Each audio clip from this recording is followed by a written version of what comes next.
So welcome back to the Symposium of Wild Hearts. I am overjoyed. I've been humming a little song all day about speaking to Alexandra Roxo. She is a healer, a writer, a film director, a coach, and the co-creator of Moon Club. I'm sure she's got a lot more accolades. Actually, I've seen her in the news a lot lately. So welcome. Thank you so much for taking the time to chat with me. Oh, thank you so much for having me. Yeah, I feel like your voice is so needed in this symposium. I feel like it's going to be a really earthy, grounded, sensual chance just to meet ourselves where we're at. So one thing that I've been doing just to kick these sessions off is just taking a moment to breathe and arrive. So I'm going to ask everyone, if they can, to just flutter their eyes closed. And what I'm intuitively feeling with Alexandra is just really tapping into our senses. So I want us just to slow down and maybe sense if you can feel a light breeze on your skin. Maybe your heart is beating. Maybe there's even like a taste left in your mouth. I just had a bite of a lemon, so I can still taste that.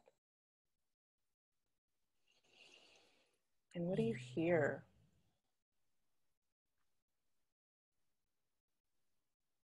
What does it feel like to be in your body right now?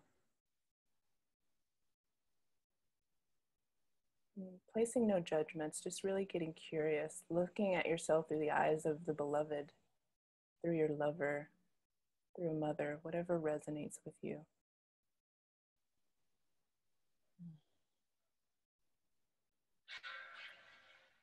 Just tuning in. Maybe you place your hand on your heart.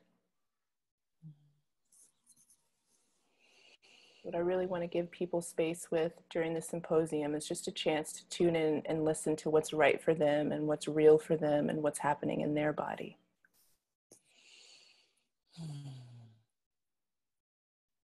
So let's just take a deep breath and sigh it out.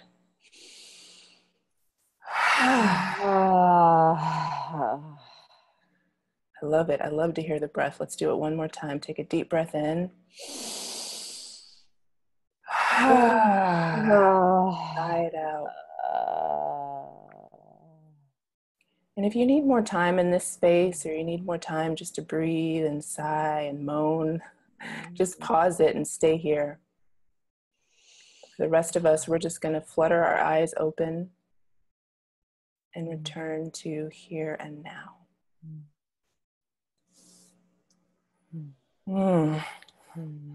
I love it how I feel at the end of that.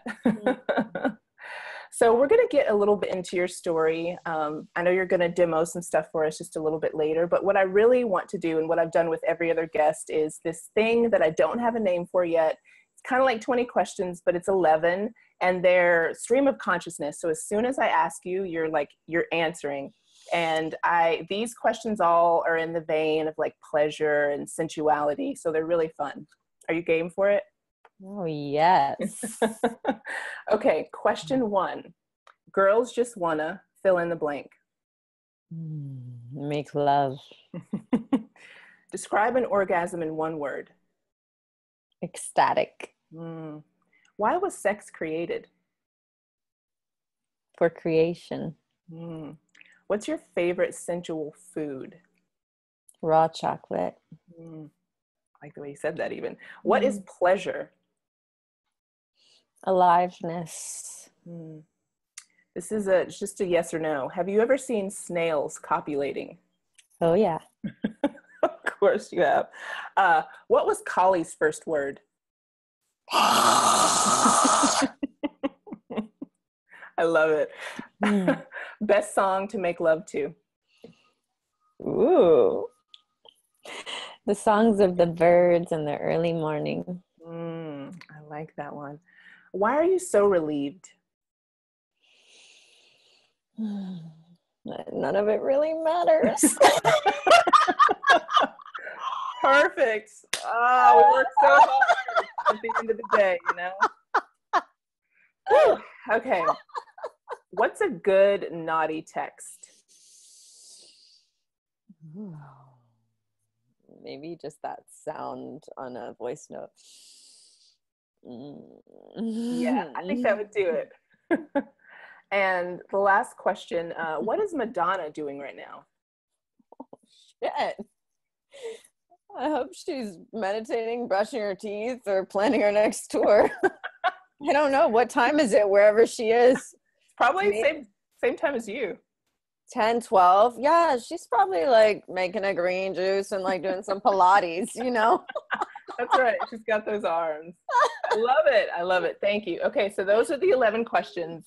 I just feel it's if you want Alexandra's bio, all of her information will be under the video, but it's just a fun way to break the ice, get the energy flowing, because we're going to get into a practice where you really want to feel safe in your body. And so when we were preparing for this conversation, I wrote down this one word, and I thought we could start here because it's kind of like starting at rock bottom. So you talked about one of the things that you love doing with your clients is using your experience in walking through the doors of hell. That's a quote after we were chatting, to get to where you are today. So look, can we start with, I don't know, a dark chapter to get to where you are today? Yeah. So my philosophy of life is that we're here for like the most cool, magical earth school, and we chose to come. And it's like Super Mario Brothers. There's like all these different levels, and you get different powers, and you have to fight different demons. And so I've kind of looked at life like that since I was a child. I was going to ask you when that kicked in, because well, my first spiritual teacher, Bobby, kind of taught me that. Bobby. He was an amazing man in Tennessee. Woo! The South. Yeah. And he was on a farm called the Rainbow Crest Farm. Nice. And had long white hair. And my mom took me to see him. He was an intuitive psychic and a spiritual teacher. And he taught me about karma and about... so how old were you then? This is like a life 12 for you. Okay. Yeah, 12. I knew some of your stories just from little tidbits. Yeah. I love hearing it. He was like, I had a dream last night and you were on stage trying to perform, but you had all these rocks tied around your arms and legs. And I told you got to take those rocks off if you want to be able to really perform.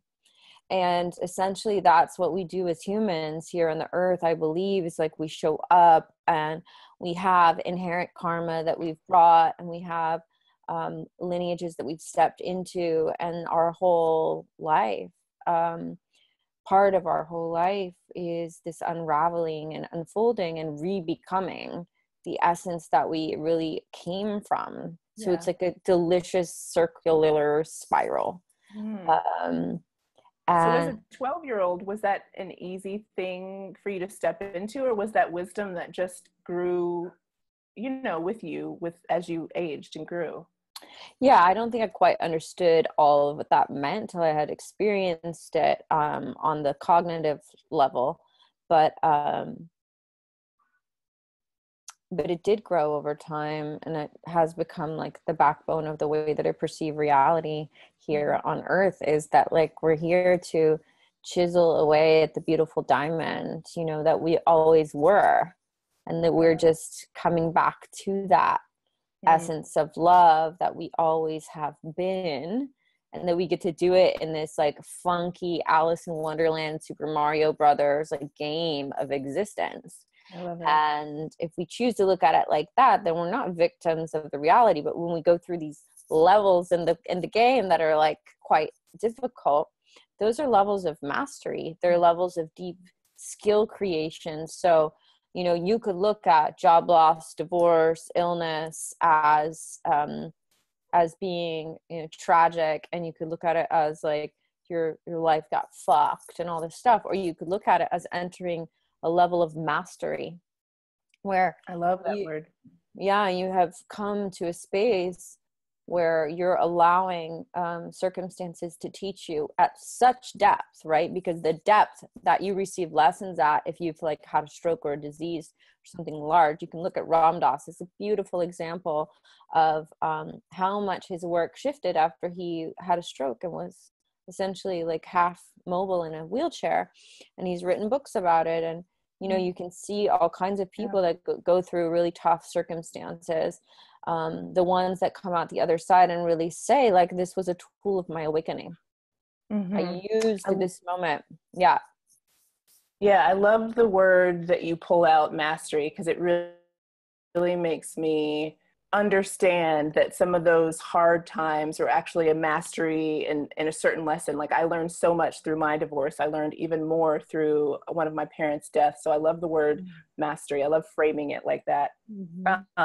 And so when I look at you, I actually see the word embodiment. And I'm wondering, especially for all the people who are watching who want to have some sort of mastery of their own sensual destiny, if you will. They want to learn how to embody their life and their sexuality and who they are. How did that girl begin to live? I'm sure she was always in you, but I don't know if she was always just so like out there. Yeah. Well, the thing is, I have always been kind of out there. Now, society didn't quite like that. So I've gone through periods of time where I've super went into hiding because of pain, being a reaction to like, I'm so bright, I'm so bright, I'm so alive. And then people being like, here, throw shit on my face. And then I'd be like, ugh. And then I'm like, oh, okay, people are going to throw shit on me if I'm this bright. Okay, I better put a cloak on it. So I've definitely had years where I've put a cloak on it and I've dimmed it and I've tried to drink it out or, you know, be in unhealthy circumstances that I know will calibrate my vibration down because it's too high for other people to understand or to experience with openness. And growing up in Georgia, in Marietta, Georgia, it was like, you know, when I was 12, I had my first like a sexual experience that I orchestrated, like a beautiful work of art with two friends. And it was so artful. It was like, I had the fairy lights in my room. I had the canopy mosquito net over my bed. I knew there was an experience of magic and love and juiciness and also subversiveness that I was orchestrating at around, I think 12, 13, 7th grade. And I got, that was my mind. Yeah. And I'm like, nobody taught me that. Mind blown. I know, but like, just that we have the ability, and even you were doing it back then, to bring artfulness into these experiences. And really, I mean, of course there's things left to chance, but you were just setting the buffet to make sure that you were delighted by it, that you thought it was beautiful, that you felt sensual. And then like inviting people into that place is just like, that's huge. Yeah. That's like, it was. And it's like, and that was my first sexual experience. It was with 2 girls and I got in big trouble actually. And I got really shamed and I wasn't allowed to be friends with one of them. And she was my best friend. And her parents were like, they can't be friends anymore. It was devastating at the time.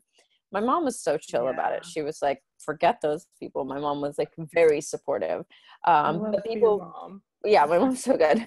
But people were calling me a slut and a whore and all these things like at that time already. And I hadn't even seen a penis. I haven't even touched a penis. But it was just energetically like sex priestess or something was just written in my DNA. It was like not gonna not come through.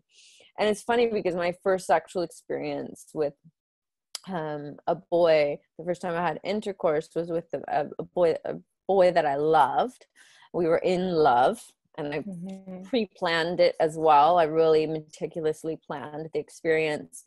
And it was such a beautiful, magical experience. Again, like it was like art directed. I was 17, you know, my room, there was a fountain and there was a ficus tree and there were fairy lights and there was soft music. And there was like, you know, it was just a beautiful experience. And I innately knew that was part of like how we're just allowed as humans, like there's nothing wrong with this. But then I was living in an environment that was like, sinner. Yeah. I can only imagine. I mean, growing up in the South, being that creative, that young, would challenge a whole lot of people. Yeah. Girls hated me at school. They'd be like just calling me all the names and, you know, not all of them, but yeah, I wasn't definitely like in high school. I wasn't liked by a lot of people. But then I found the kind of freak weirdos that smoked pot and went to fish concerts. And that's Nice. that was where I found like a little bit of counterculture in Marietta. Like that was as counterculture as it got at my high school. It was like, you know, let's listen to Led Zeppelin and like, you know, drink wine. And like, I was like, sure, great. Yeah, this works. It's better than a witch hunt on the other side. So I'll take this over that any day. Yeah. I'm curious about those times when you cloaked your beauty and your sensuality and your fierceness. What moved you through that? Because I'm sure there's people, and we probably all go through this, just like expanding and contracting. We go through these times, but I'm curious as to what helped you uncloak your beauty and really live the forefront of your life. That's such a good question. Well, one of them is Mama Ayahuasca. So I can relate. in my late 20s, I started practicing and going to that medicine for help, and she really pulled off the layers quickly. So I would recommend, you know, if people feel that call, have heard that call, if she's coming to you in your dreams, if people are inviting you to participate with her, that it is a beautiful path. It's not for everyone, but she rapidly helped me in this last phase, post Saturn's return, like peel it off and say, you came here for a purpose. You are meant to go out there, get out there, and don't stand out there hungover, and don't stand out there trying to be cool and looking cool and playing like you don't give a fuck. You give a fuck. And go stand out there in integrity. And she gave me like a fucking talking to, and I listened to her. And that was before I launched, right before I launched Moon Club, launched my business, and have in these last 2 years, since some of those deep moments, really uncloaked myself at the next level, right? It's like a peeling of the onion. Yeah, exactly. Exactly. But when I was younger, I mean, for people that are like, how the fuck do I uncover my radiance and my magnetism? And I mean, it's really basic, like coming back to the basics about, are you eating well? Are you sleeping well? Are you taking care of yourself? Self-care. And self-care means boundaries too. So it's not just eating, sleeping, moving, meditating. It's also, am I living for me? Am I having healthy boundaries? And so if you want to commit to uncovering your light, your magnetism, your radiance, your power, then you have to go through a boot camp, and you have to be really, really want it. You have to really want it. So I would say the only thing standing between you and having that, being that brightest, shiniest, most sensual, radiant self is your desire. So where are you denying that desire? Where are you afraid of being beautiful? Exactly. Afraid of being powerful. Where does fear play a part? Because like I shudder and I'm excited at the same time too. And I know that there's fear there that might be holding other people back.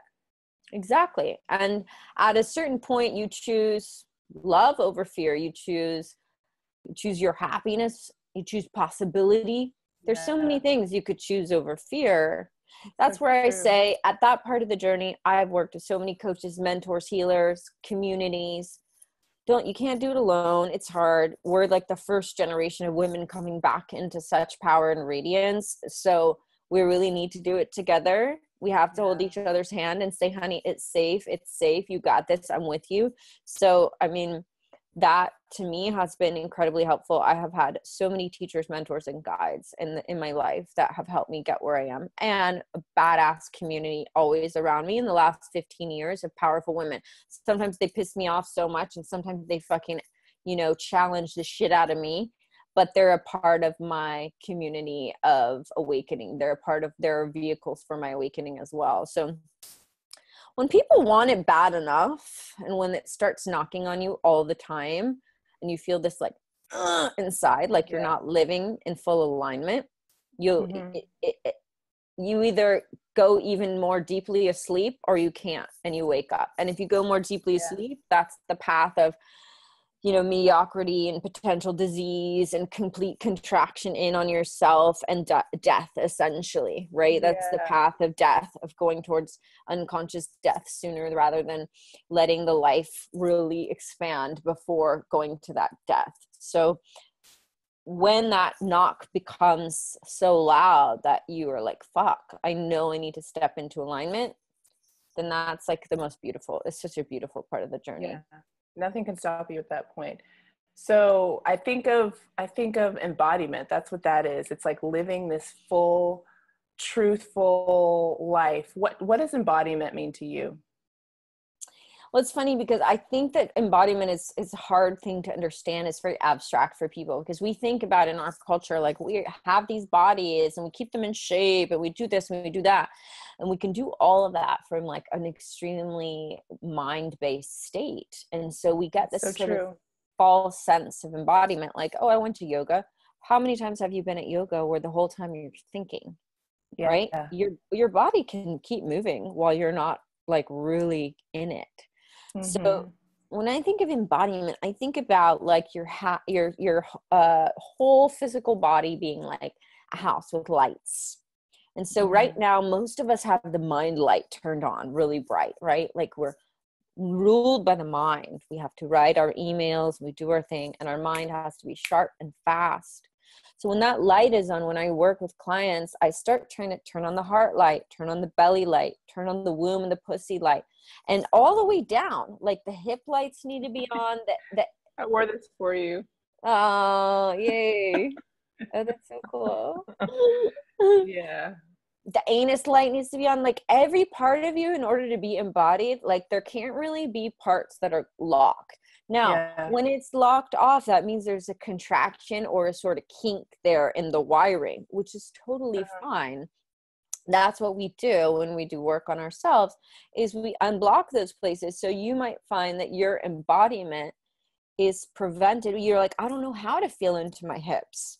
Well, there might be some stale and stagnant energy there that you're going to have to work out by doing pelvic circles and tilting, by breathing into it and crying into it, by doing fucking deep tissue massage, and then tackling at all levels, right? The energetic level, the physical level, the spiritual level, and the emotional level.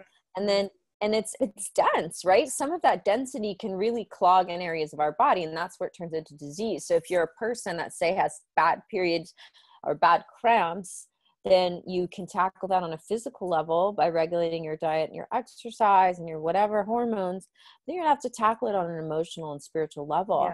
So feeling that there may be density in clogged feelings, in family lineage that's stuck in your womb, that's creating a contraction there and a lack of flow.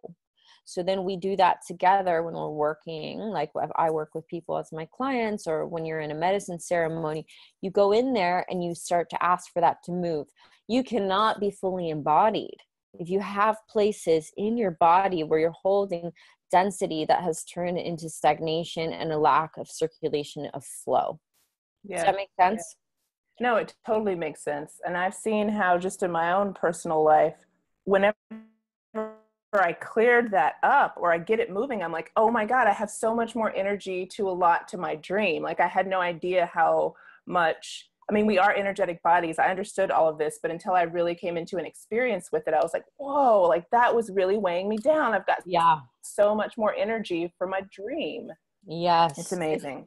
The same is psychologically, I'll come out of ceremony and I'll be like, whoa, I had no idea that there was this huge drain on this one thing that was happening in my life. And now that that's gone, I'm like, my energy level just went up through the roof. Yeah.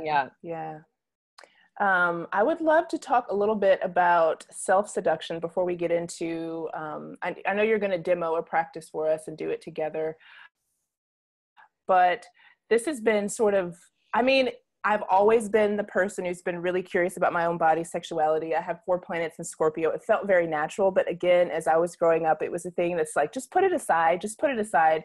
And so my way of dealing with that was creating these these worlds that I lived within. I wasn't that woman yet, but I had already like imagined all these scenarios. So for people who are, you know, learning what embodiment is and getting into their body, like how can we practice self-seduction, seducing ourselves, becoming our own lovers, really setting the stage for, well, if you don't have someone, calling someone in by the way you treat yourself is huge. But I'm curious as if you have practices that you want to share or what you do.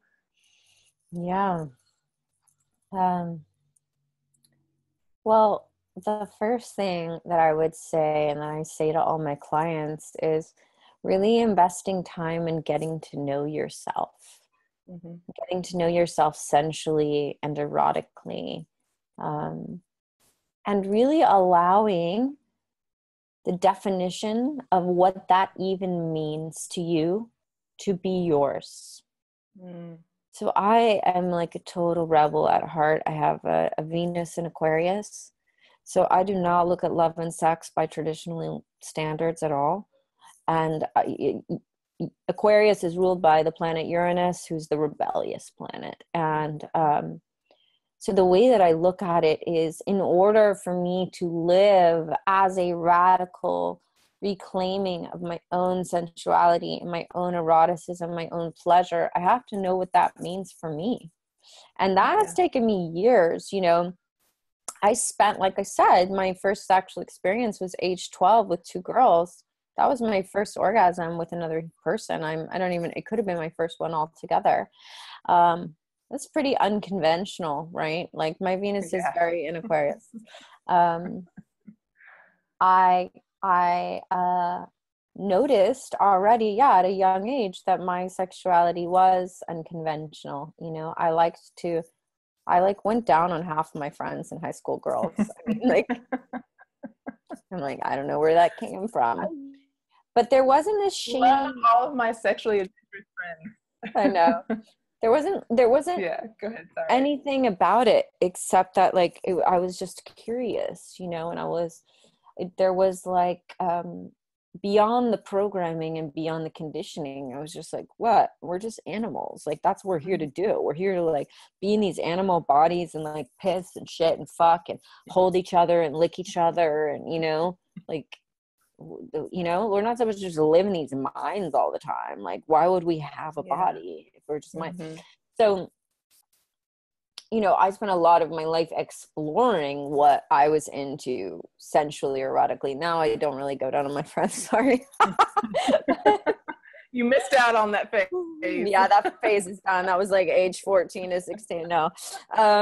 But I spent a lot of my early 20s as well watching all different erotic cinema and reading books and being really just curious, you know, letting my curiosity define what would work for me, because you can't seduce yourself or even someone else if you don't know who you are sexually, sensually, erotically. And if you let the world tell you who you are, then you're going to show up like 50 Shades of Grey with a black lingerie and the this and the that. And that's fucking boring. And it's from a white male perspective. So, you know, people overlook that and they think, ooh, I want to get in touch with my sexuality. And then they fall immediately into all of the tropes, all of the stereotypes of what is sexual, what is sensual, what is erotic. And I'm like, oh, you're just perpetuating, again, this sort of capitalistic, patriarchal view of eroticism and sensuality and sexuality. And maybe it's the step one. It's like the gateway drug for people, right? It's like, okay, puritanical country, right? They're based on puritanical views. You can't just skip to like this kind of radical reclaiming. So first step is like, oh, I'm going to use a vibrator. Great. So some man designed a plastic toy, you know, that's supposed to give you a sense of pleasure. Hey, I love vibrators. Nothing wrong with a vibrator, but I want us to continue evolving by asking deep questions, you know, like what feels the most sensual for you? Really allowing yourself to explore and find the time. What feels the most erotic to you? And I do workshops with people and it's beautiful to hear. Some people are like, the most erotic moment I have ever felt was when I jumped into a lake naked, you know? I love that. You know, or the most sexual and embodied I ever feel is the moment I step out of a shower, you know? And it's like, none of that is something that you would see in a Playboy and be like, ooh, that's hot, you know? Yeah. So Yeah. I think that we have to be careful. We have to be careful that we don't step from one programming straight into another programming.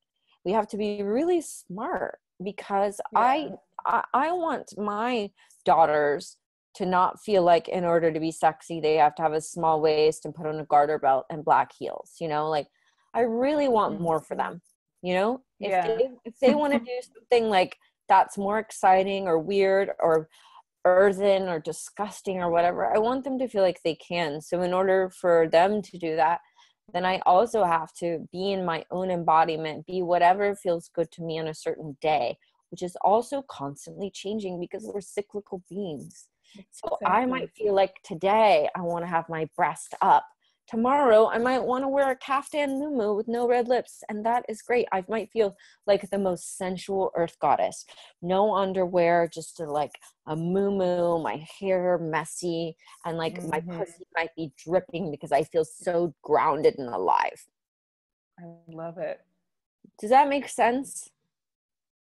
No, it totally does. And I love the idea of starting at scratch. Like you start with what you authentically want. And maybe you even throw your first few ideas out because they are too tame. Like I love my friends that challenge me to be like, come on, I know that there's like something in there that's weirder, but you know, just starting with nothing in the room and then pulling in things that work for you and make you feel sensual. Like it doesn't have to be this big moment. Like you said, it can be just getting out of the shower. Like I feel the sexiest and the most myself like after a shower. My face is moisturized, I have my gratitude list, and I look in the mirror and I'm like, oh my god, I'm so beautiful. Like this, like, you know, I can't believe I was ever hard on myself. So I get that is different for every woman, and I love that we get to create it. It's not some old formula that is played out that we don't want to do anymore. So no, It makes total sense.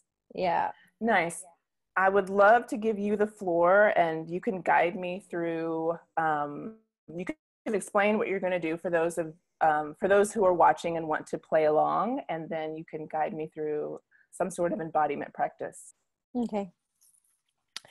So the 3 tools that I use for embodiment that are very universal, they're not original, they're not mine, they're how I first learned embodiment in acting school when I was 21. No, 19, 18, whatever that was. So the 3 tools for embodiment that I use are breath, sound, and movement. Okay. So when we are working with embodiment, we are working in the energetic that is quite the opposite of embodying awareness and consciousness and transcending the body, right? When we sit in a seated meditation and we are working on our awareness, we cannot be simultaneously cultivating this embodiment, because in the state of awareness, we are not moving every time we scratch an itch and we want to make a sound because our mind is going crazy. If we were trying to sit in meditation like Buddha and then we were like also trying to be embodied, we'd be like, it would just be really awkward. So for those of you who are practitioners of delicious Buddhist, metta, whatever, TM, Vipassana meditations, you have to look at the practice of embodiment as a different practice. I love that. It's a different skill. It's a different muscle. How many Zen Buddhists do you see walking down the street, Zen Buddhist monks, in a total embodiment? Right? I don't mean sex even, I mean embodiment, right? They're pretty just calm, aware, and focused, right? Yeah. So if you want to be a monk, then meditate 24 hours a day. But if you want to be like a sexy goddess who also has a quiet mind, then do your 15 minutes of stillness meditation and do 20 minutes of embodiment, or do an hour embodiment twice a week or whatever. You can't do it unless it becomes a practice. You will not be able to actually, with any practice, it's called a practice because until you've practiced it enough, you can't just live it. Yeah. So with even an embodiment practice, you might practice it every week or every 3 days for a year before you walk down the street fully embodied. Yeah. Yeah. And that's just it, guys. It's not a quick fix. It's not. It's a lifestyle. It's a commitment. If you want to embody your femininity, your radiant goddess, it's not, if you approach it from the outside in, you will get a surface embodiment, right? Mm-hmm. Like, you want to look like Kim Kardashian or Nicki Minaj, you can do diet, plastic surgery, fashion, makeup to work from the outside in. But at a certain point, that juicy radiance that you want to come up through your womb, your pussy, through your heart, and out through your eyes, creating you to be like the most magnetic person in a room, is not going to happen from the outside in. Nope, never. I love it. I love that this, even this part of the discussion is so important. The inside approach. Yeah, exactly. Thank you for So pointing that out. yeah, so let's close our eyes if you're practicing and you're ready to practice now. So I'm actually gonna blindfold myself. That's a little part. That's something that I do. You do not have to do this. Okay, great. But it really helps me to drop in. So okay, great. Okay. And it's also kind of sexy. I mean, in my humble opinion. Great. Good. So notice what Aisha already did, which, did I say your name right? It's Aisha. Aisha, sorry. I'm sorry. As it was coming out through my mouth, I was like, I just said that wrong. Okay. So notice what Aisha's already, she took like a really deep, delicious, big, sensual, sexy, deep breath. Immediately when she closed her eyes, she already felt the call to drop into herself. And that's probably also a testament to her own practice, that she knows when that blindfold comes on, when she closes her eyes, that it's time to get down inside. So closing your eyes, you can either put on a blindfold or a face mask or an eye mask. Now, when we do sensual embodiment practice, we do not want to be lying all the way flat. And one of my teachers told me this, and it's so great, that the reason that Shavasana is called corpse pose is because it's the quietest energetically. And not a lot of energy travels through your body in corpse pose. So if you're wanting to work on embodiment, then that is the wrong place to be. So what you can do is either, I like to be on my knees on the ground with my kind of legs a bit like open, my knees a little splayed. Sometimes I even put my hands down on the ground in front of me. So it's like almost like I could get into like a faux lap, like a floor dance position. Or if you do want to lay down, put your knees up so that there is an energetic flow between your pelvis and your legs. That will already change the energy. But you might feel like that's too quiet for you to begin. You need a little bit more fire, a little bit more revving up just by your body position. So exactly how in seated meditation, every detail contributes greatly to the practice, it's the same here. So every detail about how you're sitting, what you're wearing, even like you want to make sure that you feel comfortable, that the door is closed, that you have peace and quiet. You cannot be relaxed in your embodiment if you're worrying about like who's happening around you or what someone's doing or if someone's going to come into the room. I also love to put on some really sensual tunes without vocals. So I have some playlists that I put together that are kind of like really yummy, sort of conscious vibed, but sexy tunes. So that is also in setting the stage for your practice. So to begin your practice, I want you to just take a few belly breaths. So put your right hand on your lower belly. Now, when I say lower belly, I mean kind of right above your pubic bone. So if you put your hand there and you start breathing in through your nose, and I want you to let your belly expand so that your hand moves in and out. Now, breathing is essential to embodiment. If you can't breathe into your belly, your womb, your pussy, then you can't really be fully embodied, and it's a bummer. And the other thing is, when we breathe, we oxygenate our gut. We have all these serotonin receptors here. So we're creating a more fertile environment here for our intuition, for our gut feelings, and to allow space in our lower body, and allow space around our genitals, allow relaxation. So just breathing that hand in and out. So breathing in through your nose and out through your mouth. And I'm just going to do a small demo so you see my belly. So I breathe and I breathe in and it goes, and then I breathe out. And I breathe in and I breathe out. Breathing in and out. So as you can see, I've cultivated these muscles to be really soft and juicy so that I can drop into my own embodiment, drop into my own senses whenever I want, because those muscles are soft and open and spacious. So if your abdominal structure does not do what mine does, well, mine didn't used to either. It's taken a lot of years of practice. So what you can do is you can lay on your bed and put a book on your lower belly and breathe and watch it go up and down, and really realize if it's not moving up and down, then your belly is not really expanding. So doing just a few more breaths and just feeling your hands moving on your belly. The next thing we're going to do, and at home, you would do this part for about 15 minutes before you add the next element. So just a few more where you notice your hand rising and falling.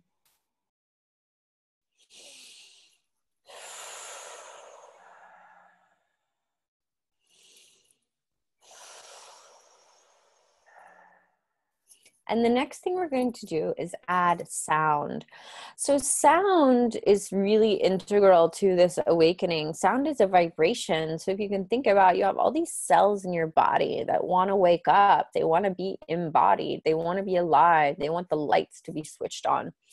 A wonderful way, after we work with the breath, which oxygenates them, which lights them up, the next thing we can do is add sound, which is the vibration. So that vibration makes you like a living gong.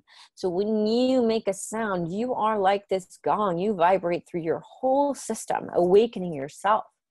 And each sound that you do has a slightly different pitch, which awakens you in a different way. So if I'm breathing and doing my practice and I'm like,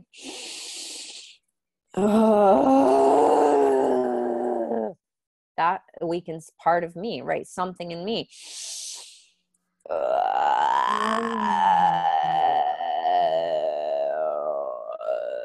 Different sounds are going to awaken different elements in you, different textures in you, different energetics in you. You might find that in an hour-long practice, you have all sorts of elements of yourself that you reconnect with and reawaken to as you're practicing. So again, and I started learning this first in acting school, and now I've studied it even more here in LA with different teachers. But it can be like the freeing these archetypes of yourself. So you might be breathing and then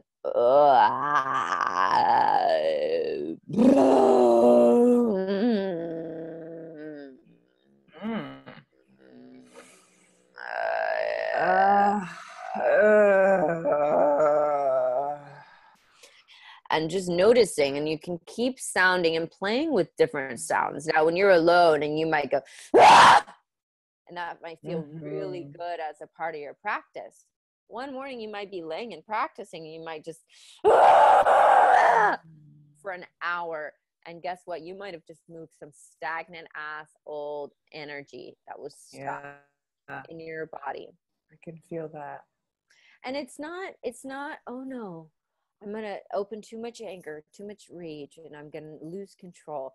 Part of this is that you do lose control when you enter into an embodiment practice, because the mind is not in control. You're trusting your body. I love that. And that's the only way, is if you surrender to what your body needs, which one day might be you're breathing. You might just laugh for an hour. You might cry for an hour. You have to trust that. And so the breath becomes your guide, right? It's your tour guide. It's holding this little flag and saying, follow me. And the breath leads you through your body into different corners, different places that need your attention. So as you breathe, you keep breathing. You're going to do this. You need to do this for a good hour. You breathe. And then you let the breath, the breath is taking me down through my left leg. And it's just, and you want to pay attention to where your breath is leading you, where the energy in your body is being led. You might spend 15 minutes one day in your heart and have this magical opening of feeling and going there and and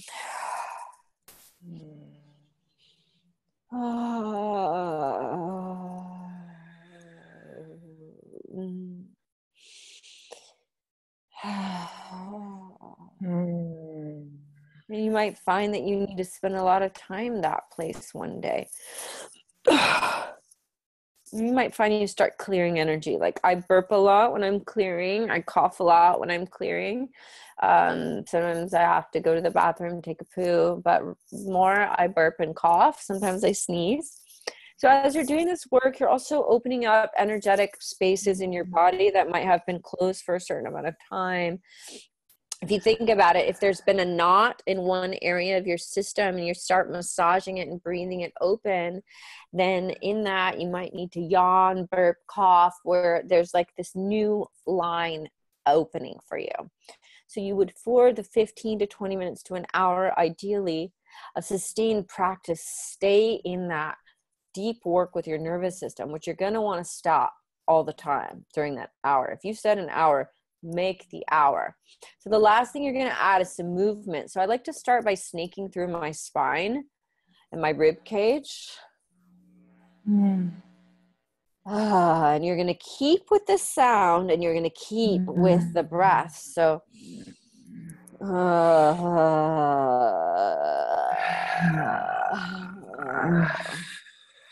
and you want to be careful that you don't go into unconscious moving, right? We can start moving fast and we can start not really paying attention to how we're moving.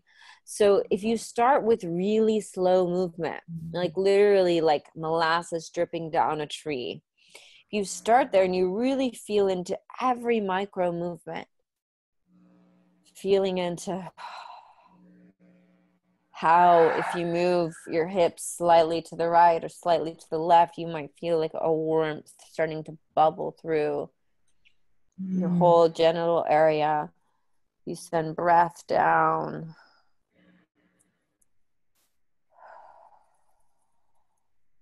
So even the smallest of movements become nourishing to your nervous system. And this can all be a total internal massage on your nervous system. It can be a gentle rain from the inside, or it can be a fire blast, depending on what the day is and what you need. So Aisha's doing a great job. If I was coaching her, I would have her relax her jaw, add more breath, and add more sound. Good. Good. Good. And anytime you feel yourself come into the mind and start to think, am I doing it right? Do I look funny? Do I look through? Then the one thing that will save you again and again is your breath and letting your breath pull you back into your body. So if you get stuck and you're like, wait, I think I'm ready to be done with this, then you just go,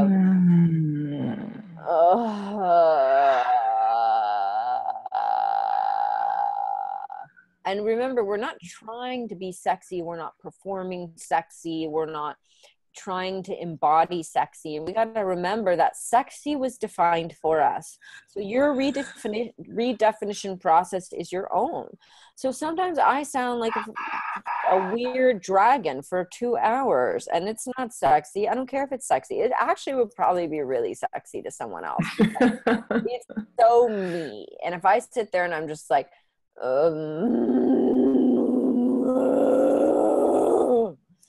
long enough, my authentic expression of self is what's sexy. Not me going,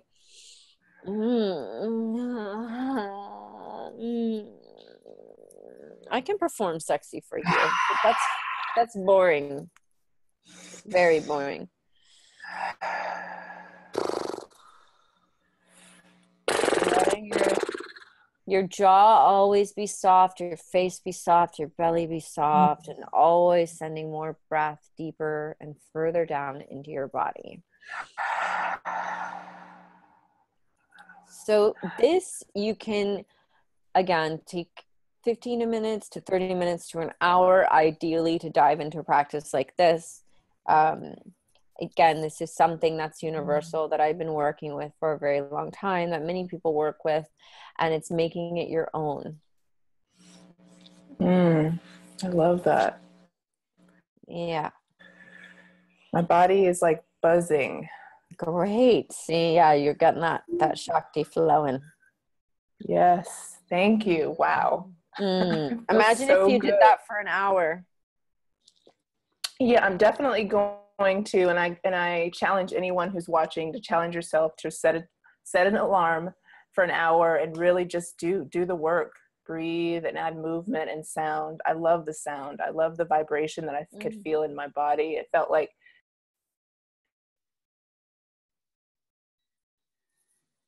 Uh-oh. You got frozen? That's beautiful. Okay. You froze for a moment there. Oh, you're back. Okay, good. Yeah, it said my connection was unstable. Hopefully that didn't last for too long. But yeah, I was just saying that my cells are doing a happy dance. So thank you for guiding us through that. So good. Are there any final encapsulations of the conversation we just had? I took some notes, and plant medicine is one door into the self and embodiment. Knowing yourself, community is huge. It's something I advocate for so hardcore, and especially having women to challenge you.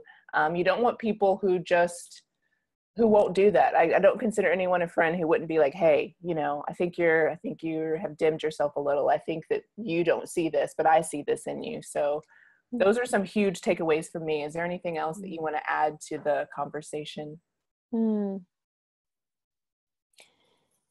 Just really asking yourself, like, who do you want to be before you die? And what do you want to do? And how do you want to live every day? I love it. And making that choice intentionally. Nice. So I'm asking everyone this question. It's a way to wrap up the whole conversation. And it is, what happens when you decide, or when you refuse to play by the rules? Well, first, everyone drops out of your life who can't handle you in your next level you. Yes.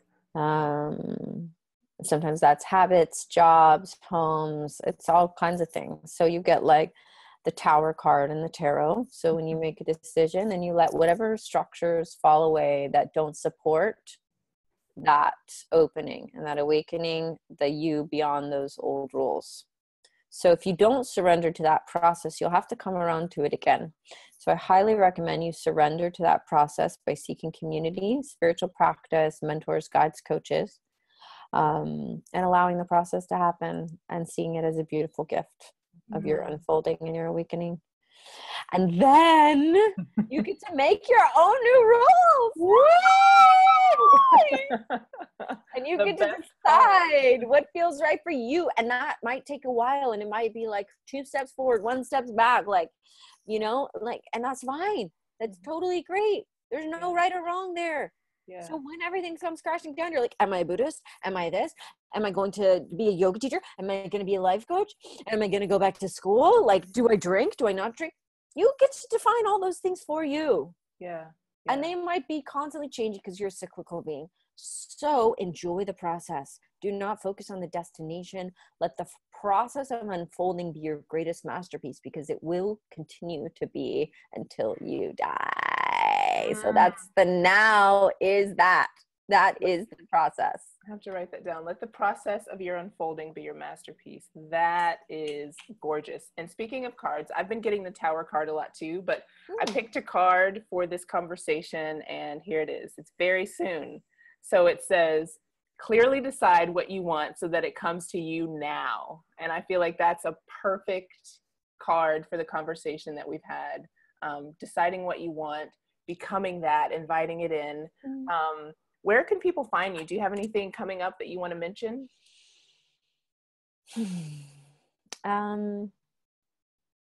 I work with people one-on-one as a coach. I work with a limited amount of clients one-on-one. I love the work I do with them. It's so fucking real and rad and good.